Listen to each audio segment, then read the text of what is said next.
What's up, guys? Welcome back to Newswave. So there's a ton of excitement going around right now as the Game Awards, of course, are later on tonight, where we'll see which game takes home the ultimate prize as the Game of the Year, as well as, I'm sure, a bunch of video game announcements. In fact, some have already sort of been revealed, others rumored right now, and we even have people thinking Nintendo could make a massive announcement there. We'll go over all of that, though, here today.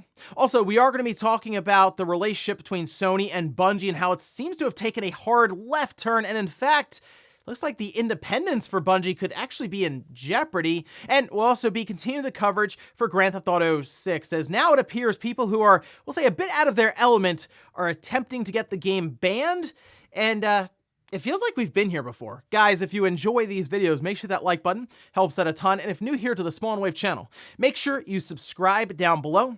And we're going to start today with Avatar: Frontiers of Pandora. Of course, it is out now. And we also have reviews we can take a look at here. This over on Metacritic, currently sitting at a 73. This is on 65 critic reviews. It appears the PC version is the one that pretty much got majority reviewed on. So I think there's like 3 or 4 PS5 reviews, and that's kind of it outside of the 65 PC reviews. But we can see a more positive review, for example, from GameSpot, who says, Pandora is often magnificent, and I stopped repeatedly just to look around and take it in, as opposed to TRG, who gave it a 40, and says, I've never seen a game that looks as brilliant as this, but the game's art direction is let down by so-so combat, awful AI, and weapons that just aren't satisfying.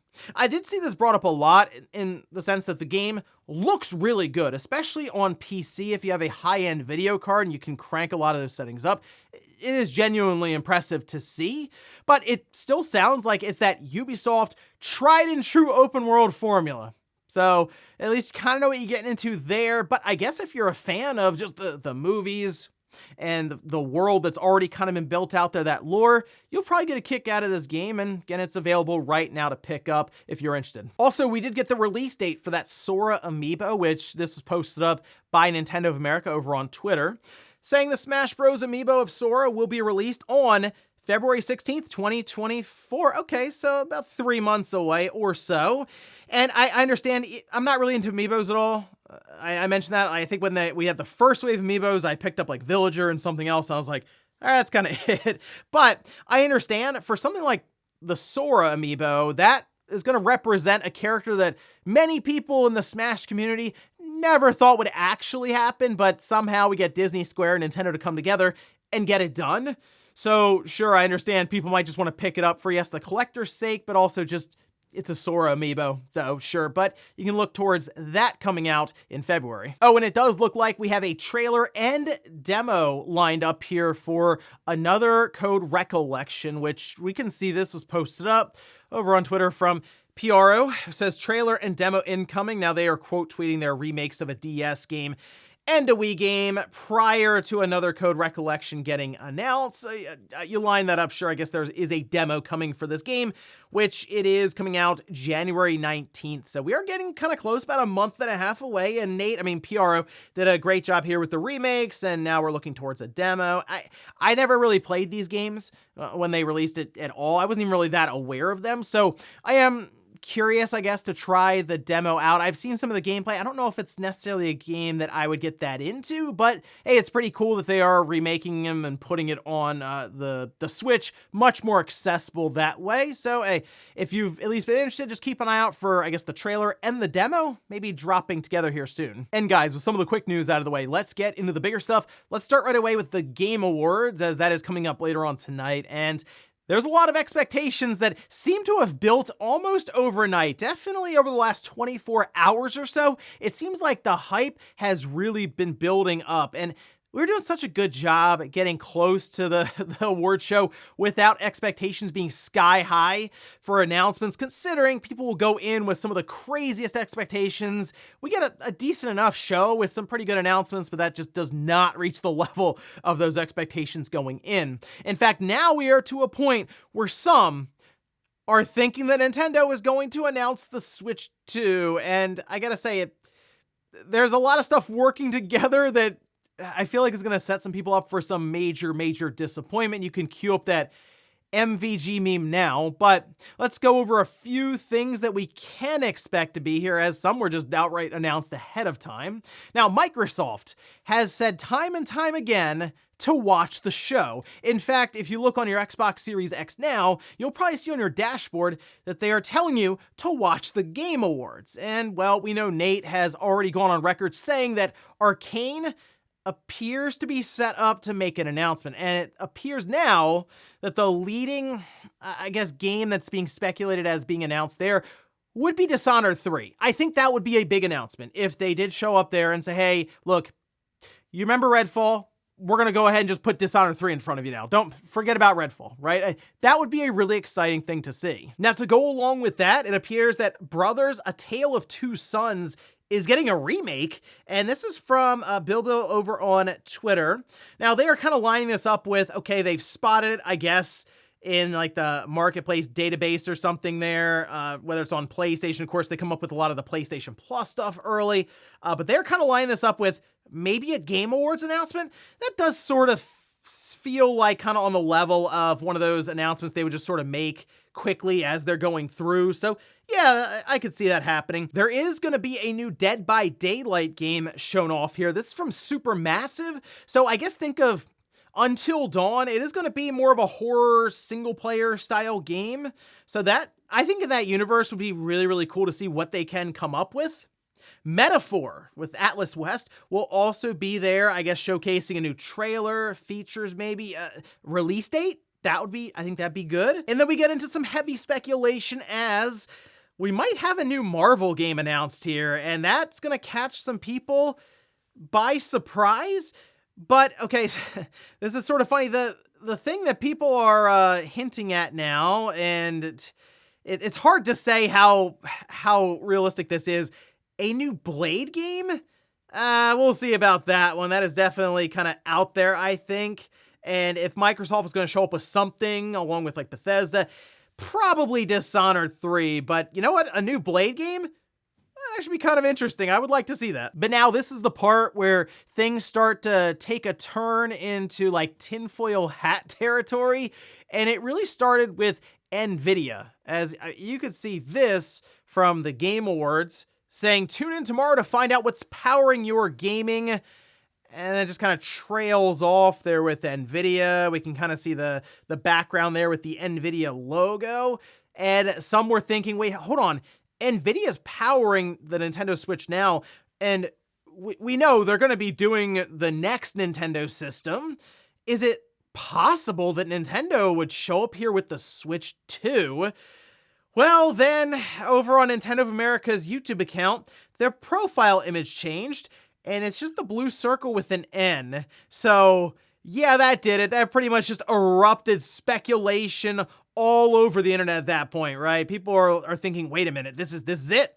We're definitely seeing a Switch 2 here, and oh, this is the setup, I'm telling you, because I wouldn't be shocked if NVIDIA shows up here maybe to talk about, I don't say they're 5 series cards, maybe like a 4 Super series card. They could actually show up and talk about AI or something. Like, there are a lot of other things NVIDIA could do outside of just like, hey, we're going to tell you about the next chip that's powering Nintendo's next generation device. And I feel like with YouTube, that might just be a glitch. I've seen it happen before where profile images were messed up and it removed them and then it put them back later on. In fact, by the time you're seeing this, maybe that's fixed and this was just a whole, like, just nothing. But if anything, at least NVIDIA will be there, I guess, with something to show off. So a lot of speculation heading into the Game Awards right now. And of course, it's an exciting time, but I'm sure we'll see some cool stuff. And then there'll still just be a whole bunch of disappointment afterwards. So, should be a lot of fun. Next up, let's talk about Sony and Bungie. As we know, Bungie has really been going through it recently with they did about 100 layoffs or so. It seemed like morale was just not great based on some sources that were putting information out there, and that everything kind of hinges on this Final Shape expansion that's now set to release outside of the current fiscal year, midway through 2024. And based on a new report, it kind of sounds like Bungie's entire independence could be riding on the success of that Final Shape expansion. And this was actually a report that was posted up. This is over on IGN, where they say Bungie devs say atmosphere is soul-crushing amid layoffs, cuts, and fear of total Sony takeover. Wow, that's quite the picture they're painting there, but we can go over some of the information that was released with this report, and I will have it linked down below as there's still quite a bit to this.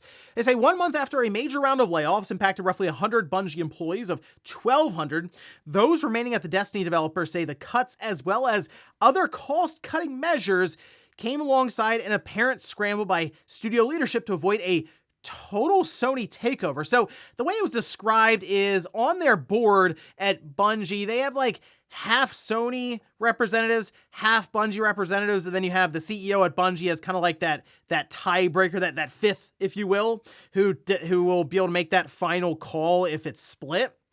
But they say if Bungie falls short of certain financial thresholds by too great an amount, Sony is allowed to dissolve the existing board and take full control of the company. So think about what's happened recently. They missed their expectations for revenue by 45%. And what happens? Well, not too long after that, they lay off 100 people, and apparently they have been making a ton of cost-cutting measures. Think of things like travel or different events you'll do within your company to boost morale and camaraderie. They're kind of cutting a lot of that stuff out completely. And they say along with the recent layoffs, this has resulted in a massive decay in morale within the company, according to IGN sources, one of whom told us that the mood within the studio has been soul-crushing over the last month. Here, get this. This is a quote from one of the workers there. It says, folks still here are very much feeling us versus them between leadership and workers. That trust has been eroded. That does not sound like something you want to hear out of a studio that you hope would be productive down the line. Like this seems like there's a lot of strife within Bungie and kind of looking over their shoulder at Sony right now. And to me, the amount of money that Sony spent on Bungie, because I do believe they overpaid for them, was probably with the idea in mind of, hey, we're going to buy Bungie, and they're very much turnkey, as in we bring them in. We don't have to do a lot, really. We just need their expertise for our own live service lineup, a slate that we have that we would like to be good right out of the gate. They've gone through it with Destiny and, of course, their whole history with Halo and working with Microsoft. I'm sure they gained a lot of experience when it comes to gameplay there. But really, the monetization stuff they worked out as they went through with Destiny and Destiny 2. So they should be able to come in and make all this work for us. Turns out their management isn't great, specifically when it comes to, well, as you can see, costs versus revenue and expenses. If you're missing your goals by 45%, something's wrong there at the top. Anyway, it basically comes back to that Final Shape expansion, and if it doesn't go over well, then I do believe that's kind of it for Bungie's independence. Sony will come in, take over completely, and while there will still, of course, be Bungie employees and developers there working, it'll be Sony then steering the ship, which is odd once again, because we know Bungie apparently was making decisions based on reports out of Bloomberg as to which live service would stay and which one would have to go back into the oven, if you will, or just outright canceled. And now Sony is coming in to maybe take over Bungie. So very weird, awkward situation here, but that's business. If you can't make it work when it comes to your balance sheet, eventually the parent company, in this case Sony, will just be taking over and figuring it out for you. So we'll see how this Final Shape expansion goes, as that's, again, halfway through 2024. If it struggles out of the gate, I don't know how long Sony's going to wait to make that move. Something tells me if that is the case and we go down that path, probably before the end of 2024, we'll hear how Sony has complete control over Bungie, and then who knows what's next for them. And in our last bit of news, let's talk about Grand Theft Auto 6. Of course, this has taken over the conversation, the internet, everything completely this week after that trailer dropped out of nowhere because, well, it leaked out early. And wouldn't you know it, people are calling for GTA 6 to get banned. Like, there are tweets, for example, like this one that was sent out by Jackson Hinkle. Actually even mentioning that it's a video game for children in America. Huh.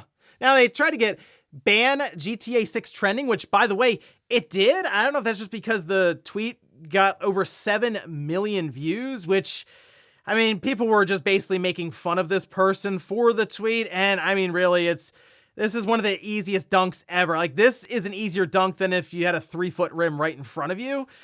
So the way I see this is incredible. I'm so happy to see this because that's how you know a real Grand Theft Auto game just got announced. Like, this happens every single time. And it's people who are just out of their element with this entire thing, right? Like, they see the video game, they go, oh, well, that's for kids.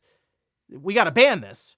You might as well go to the movie theater and yell outside of an R-rated movie at this point, because video games have just, I would say, really grown into something so much more than what it was back in the mid, even late 90s, we can say there. So it's just a waste of time, really. But it's more publicity for Grand Theft Auto 6. And all this tells me is, yeah, Rockstar really, I think, figured it out here with the game. A 90-second trailer is enough to do that. Wait until the game comes out and people do all kinds of crazy stuff in this one. Maybe we can get this thing into Congress. But all joking aside, there was actually a pretty good video that was being passed around, and that was from, you could see here, York Reacts, who did work at Rockstar.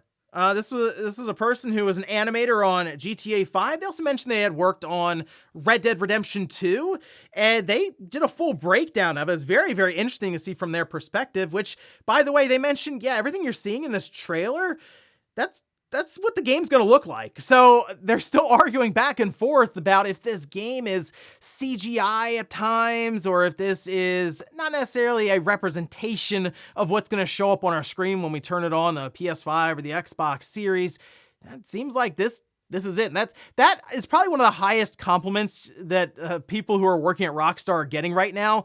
When people think your work that is in real time being rendered on that system is CGI, you must have really figured something out there. So exciting stuff there all the way around, whether it's people trying to ban the thing or people really praising the visuals. It's Grand Theft Auto, and it is good to be back. And before we go to the comment of the day, we'll take a look at the poll that I posted up yesterday. And yes, that is Game of the Year madness.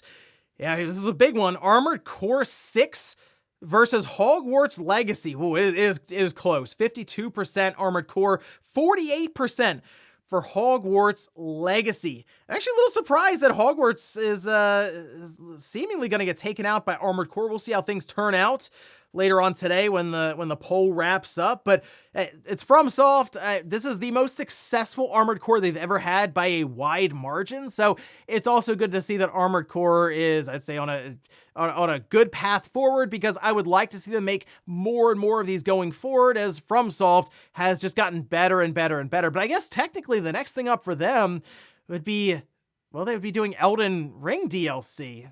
If only there was an event coming up maybe where they could announce that officially and show us some of it. And we'll finish up with the comment of the day, as you're seeing here. This is from Agent, who says, I have to applaud Sony. Lately, they've been doing a great job at showcasing why an all-digital media future isn't a good thing. I guess that is the one silver lining here is, well, I mean, people are getting their accounts banned and that sort of thing. It's something that people need to realize what could happen in the future when there is no disc-based media to turn to, and it's all reliant on the platform holder or the publisher having these games available, things that you have purchased with real money. And it's just, oh, it's just not available right now, come back later. And it's, well, hold on, those are my games, right?